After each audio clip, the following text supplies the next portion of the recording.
Hey guys, it's Leesh, and welcome to another episode of Car Confessions. Guys, listen, I didn't get to record yesterday because I've been doing jury duty, so it's been crazy. And by the time I got out, it was nuts, and I was like, oh my gosh, I forgot to record Car Confessions. But I'm back. I had to take some time off.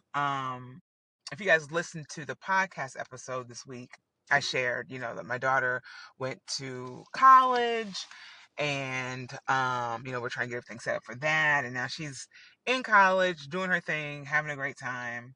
And so now I'm an empty nester, which is wild. It's like, what? But I'm so happy for her. It's an adjustment. It's a huge adjustment.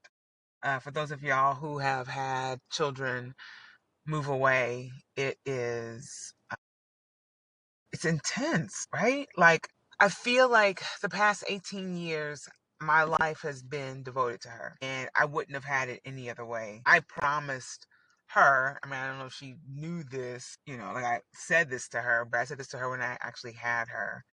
And I said, I'm going to make sure you have the best life possible. And I think I did my best.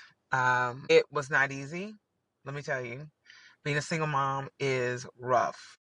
I mean, obviously I got married and everything, but the first, 10 years of her life, it was just she and I. And so, it, it had its challenges for sure. But like I said, I wouldn't have it any other way. She is such an amazing child, like unreal, unreal. I was blessed with such an awesome kid. And, it's been an amazing thing to be her mom. And at the same time, it's been heartbreaking to see her move away and live her life and do her own thing and realize she has her own life. It's like, I think it's nothing too, at least for me, it's been like she has a life, like she has her own life without us. And you know that your kids have their friends and this and that, but when you see it in real time, it's like, whoa, like that's my kid doing their own thing. And so it's been pretty interesting. So I'm just sending so much love to her and to anyone else out there that's dealing with this, whether you be the student or the child or the parent rather, because it's a transition for everyone, for sure. How have y'all been? What's been going on? Hopefully you're doing well. I know it has been insane, to say the least, right? And I feel like many of us are just doing our best, right, to just get by, just make it, and trying not to stress out too much about all the things that are happening in the world. Yesterday, if you listen to this, right after I recorded, this is the day after Charlie Kirk was shot.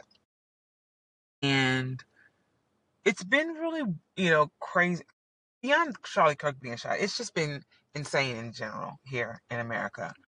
And I think Charlie Kirk's um, tragic death has led to many people questioning a lot of things, right?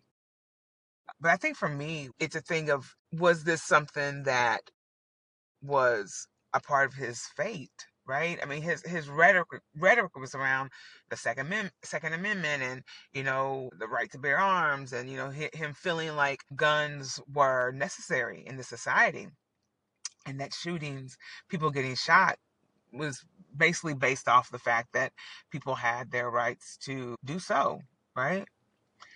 Um, so that's why it's wild to think about. It's also wild to consider how vile this person was. Like he was a horrible person. Or at least the persona that he presented. Which either way, it doesn't matter. It was very nasty, very very nasty. And I just don't know at this point in time that many people have sympathy for the situation. For me, I feel terrible for his children because to grow up without your father, I was a kid. My father died when I was very young. He was a sick person. And he died of complications of kidney failure, and his kidney failure resulted into him having a heart attack. And so at 10 years old, I lost my father. And so I understand what it's like to be a child, to lose a parent, and not know how to navigate things after the fact because you just feel so like lost in many ways, and that guidance that you would want from someone like your father is just no longer there.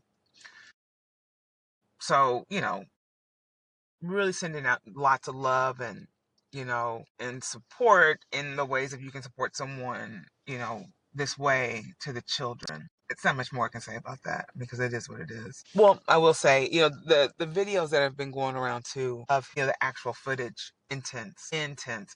I didn't want to see it. Unfortunately, my wife had it up on her phone and she showed me, and it was just like, my God. To me, it's obvious that that was done by someone who was skilled, who, dare I say, had some type of uh, military training or something to that effect, or, some type of sniper, like, because that was a little too precise. You know what I'm saying? So that also makes you wonder, too, it's like, who was this person? Because apparently they can't find the individual. Was this something that was um, planned? Like, did they plan that? Was, who knows who planned this, right? Was it an individual that was just sick and tired of Charlie Kirk? Was this planned by the government? Was this planned by who knows, some type of extremist group? Like, we don't know, right? So it's a bunch of questions that many of us are still just kind of like waiting for answers. So yeah, we'll see. We will see.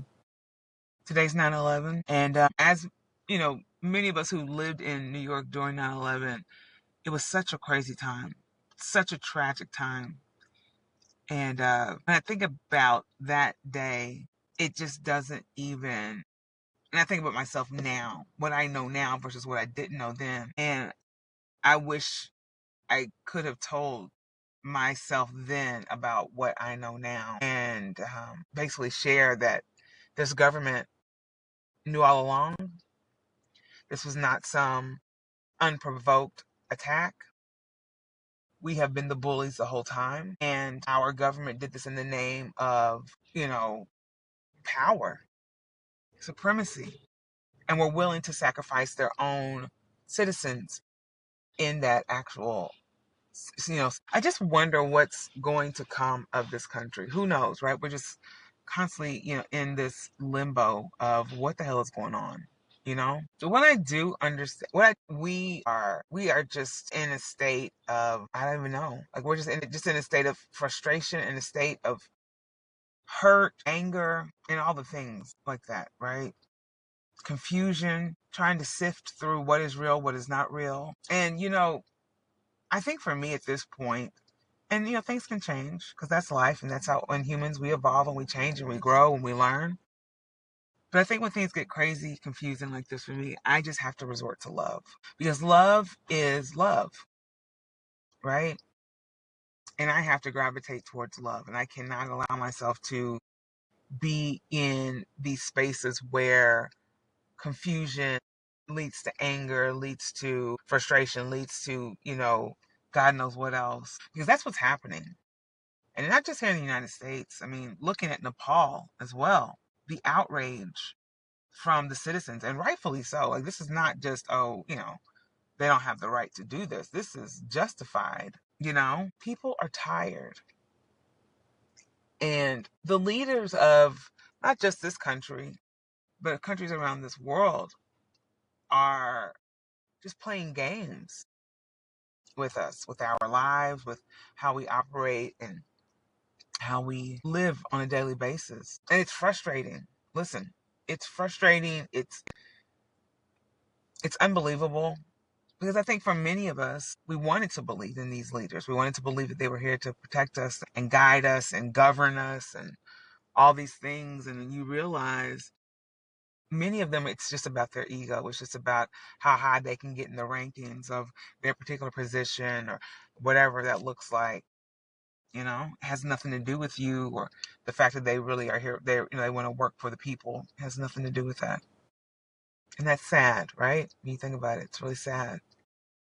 Because like I say, you want to believe. You want to believe that these people are here for you. You want to believe that they want to see the best for the country that you live in. And I'm the type of person. I'm not a person that relies on talk. Like if you tell me something, it's like, okay, cool, we'll see.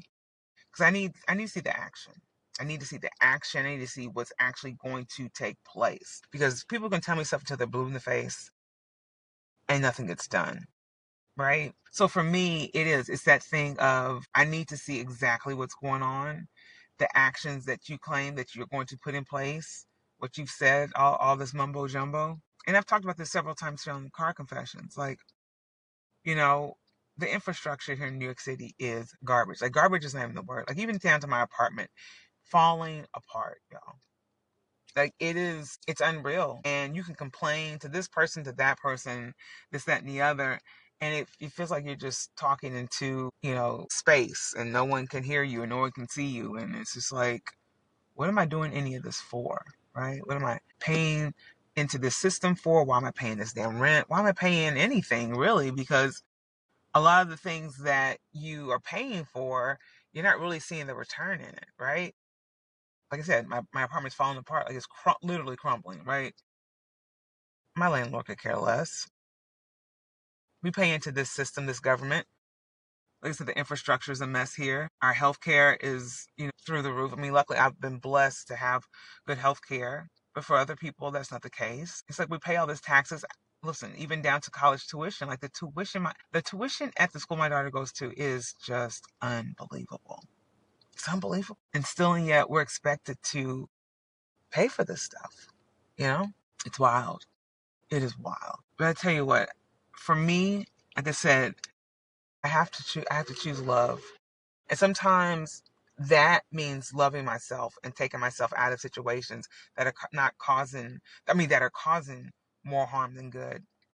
And I've had to do that a lot over the course of the past few years, is really start sifting through what is really worth my time, my efforts, all the things. And sometimes it doesn't present as lovely as others would want it to present, but I've had to preserve myself in so many ways. And I think a lot of people need to do that.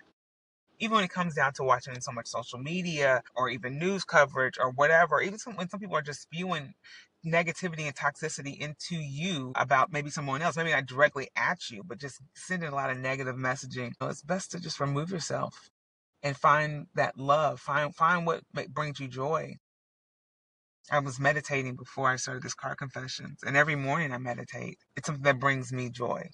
It's something that allows me to center myself and get myself ready for the day and know that no matter what, I can find solace in peace and just removing myself from all of this craziness that we are living in. And I'm thankful for that. I'm thankful for the ability to remove myself and knowing how to do that and retreating from all this, because it can be overwhelming. It can be overwhelming. And it's not a bad thing if you have to remove yourself, rejuvenate yourself, bring your energy, your own energy back to you. Because this world wants to take all of your energy. It wants to take all of your energy. It wants to just wear you out to the point where you don't want to fight, where you don't want to question anything. And I encourage folks, question everything. Don't take things at face value. Um, Even like I said, even down to this whole Charlie Kirk thing, there's so many questions. Like what happened, right? What's going on? But I think at the end of the day, it's a thing of where, this country. I was saying this the other day. This country has to figure out what it's doing, and maybe it's already figured it out, and we're just, being caught up. If we're just continuing to be this vile, toxic, based society, we're just going to continue to crumble because there's nothing supportive in that. You know what I'm saying? Like, I don't think people understand, like, you need supports in place in order to have a proper foundation. And we don't have that. We don't have that at all. Everyone's just trying to one up each other, trying to prove that they're better than the next one. And that's not supportive. Where's the structural balance in that? You know? Keep going up, up, up, up, up. Everything's gonna topple over, and that's what's happening. Like I think of America as Jenga. It's like eventually it's gonna all fall apart. And then we'll have to build it back up. And hopefully we build it to a point where it's actually stable. And we're not constantly moving pieces out to try to get it higher and higher. Just leave it as is. I in my mind, I don't understand supremacy, and I don't understand people trying to be, one up people or competition. That's just never been me. I don't. The only person I compete with is myself. Always trying to be better and get better at things. I can't worry myself with other people and how they're doing things and whatever. That's them. That's their journey. And I wish that person well, or whoever it is well, because everyone's got their own things that they're dealing with. You know what I'm saying? It's wild. Like, it's really wild how this country has been like this for so long, right? And I think more people are realizing, because it was like almost like a subconscious thing. Like, you knew it was there, but it wasn't there. But now it's just in our face. It's like, oh, this is who we are. This is real. Okay, boom, done. Okay, fine. But now it's like, now that we know that, what are we gonna do? Are we going to continue to be this like wild, wild west, crazy place where, all bets are off? You say the wrong thing and boom, you're dead? Or are we going to start really supporting one another and seeing each other as human beings, as people who are wanting to thrive and live and love our family and friends? And who knows? I don't know. I don't know. But I say, if anything, in the midst of all of this, y'all, midst of all this craziness, because it's just craziness. I said, just choose love. Choose love. Find ways to love yourself. Seek compassion. Seek the joy, because that's the real resistance. That's the real resistance. When you're constantly in fear, you can't think straight. You can't move forward with a good plan in place, because you're constantly like, oh, when you're constricted and so nervous and worried, you can't properly flow in society or in life, because you're constantly just, making crazy decisions because you're not in the best state of mind. So even though I'm heading to jury duty here shortly, I am going to choose love despite all that's going on. And I hope you do the same. Seriously. We're going to be okay. It doesn't feel that way sometimes, but we're going to be okay. We're going to be okay. I have to keep telling myself that. And yeah, y'all. Sending prayers and love to all of those who are dealing with all the things in life that are just, you feel that are weighing you down. Sending you lots of light and love. And reach out to folks you feel safe around. Find the folks that are safe. Yeah. All right, guys. I'm going to head in here shortly to finish off this jury duty situation. I love y'all. And we have to start ripping these band-aids off here in this country and facing the truth. Heal these wounds and move forward. This is what we need to do. Because if we don't, the wounds are going to get nastier and nastier, because they're already disgusting. But yeah. All right, y'all. I love you. Like I say, let's just keep on keeping on. So happy to be back. And listen, I'll see y'all next week. All right. Bye.